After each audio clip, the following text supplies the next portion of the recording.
seseorang yang mempublikasikan ya berupa video tanpa seizin yang bersangkutan dapat dipidana. Paham ya?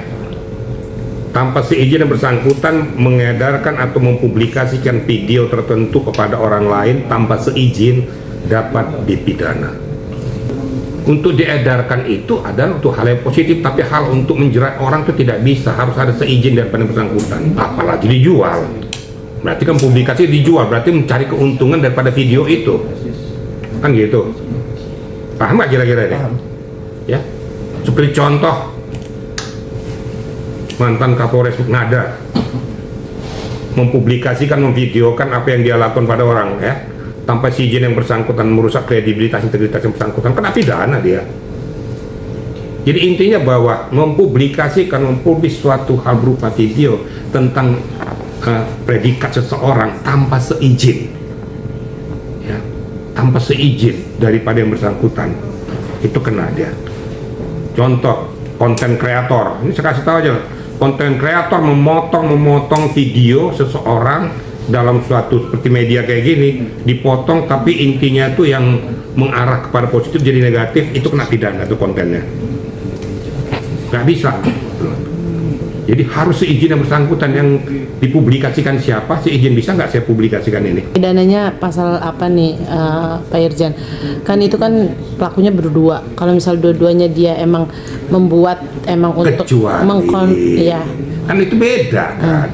Kecuali kesepakatan kedua belah pihak, seperti contoh dulu ya, mohon maaf, ada salah satu aktor artis mempublikasikan itu.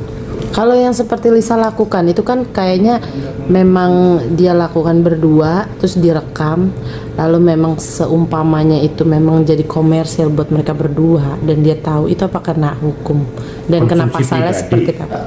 Konsumsi bukan, justru emang dibikin buat sekarang kan banyak. Saya paham maksud kau cuci Lisanya sendiri. Iya. Nah dia membuat video itu, tapi memang seandainya itu dikomersilkan, dijual ke situs-situs dewasa, apa kena pidana dan hukumnya seperti apa? Kena dong deh. Ya. Kena. Jadi kena di undang-undang IT juga dia kena. Ya. Dia mempublikasikan untuk mencari keuntungan dengan cara seperti itu, mengunggah video porno. Itu video porno udah mempublikasikan, komersilkan diri supaya dijual, dikomersilkan. Ya kan saya udah kasih contoh tadi. Kapolres Ngada tuh dia jual video itu ke Australia mengunggah, tahu kena pidana, kan dipecat sekarang. Pasal apa sih Irjen, dan berapa hukumannya kalau memang dia terjerat dalam kasus itu? Ini namanya itu di dalam tindak susila ya. Susila di undang-undang IT kena, tapi tentu kalau sudah kau sebut sebagai penerapan pasal itu urusan penyidik. Karena saya mantan penyidik, nggak boleh saya mengarahkan penyidik untuk menerapkan pasal itu. Ini tapi saya katakan bahwa itu kena undang-undang IT tentang video porno, mengkomersilkan, mencari keuntungan dengan mengomersilkan diri. Video porno kena, undang-undang IT kena, kemudian susila juga kena di KUHP. Pasal berapa serahkan pada penyidik pada saat pemeriksaan berlanjut, kan gitu. Cukup berat nggak hukumannya? Berat lah, cukup berat. Pasti kena dia ya. Apalagi dipublikasikan dengan mencari keuntungan. Kamu cari keuntungan deh. Nah, kira-kira jadi kok manusia-manusia seperti kayak gini memang mempunyai niat yang jelek.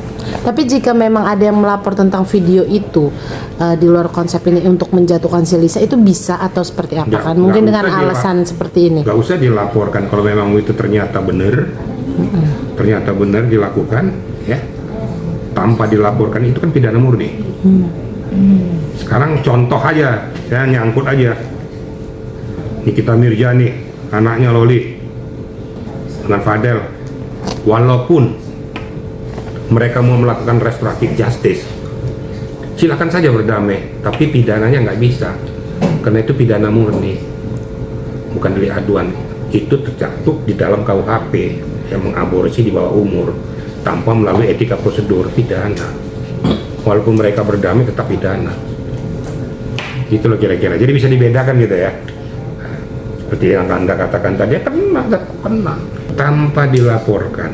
Tanpa dilaporkan artinya pihak kepolisian harusnya sudah bisa bergerak sendiri. Tanpa dilaporkan pun kalau itu sudah menyangkut etika susila, tanpa dilapor pun kena pidana dia. Kan saya bilang itu pidana murni. Oke. Ya, pidana murni tanpa orang lain melaporkan kena. Termasuk pengakuannya Lisa yang mempromosikan judol. Apalagi diakui. Judol. Masalah judul diakui berarti kau tahu kenapa kau berani ngomong kayak gitu, kena kamu. Ya sudahlah, kriteria manusia kan sudah jelas.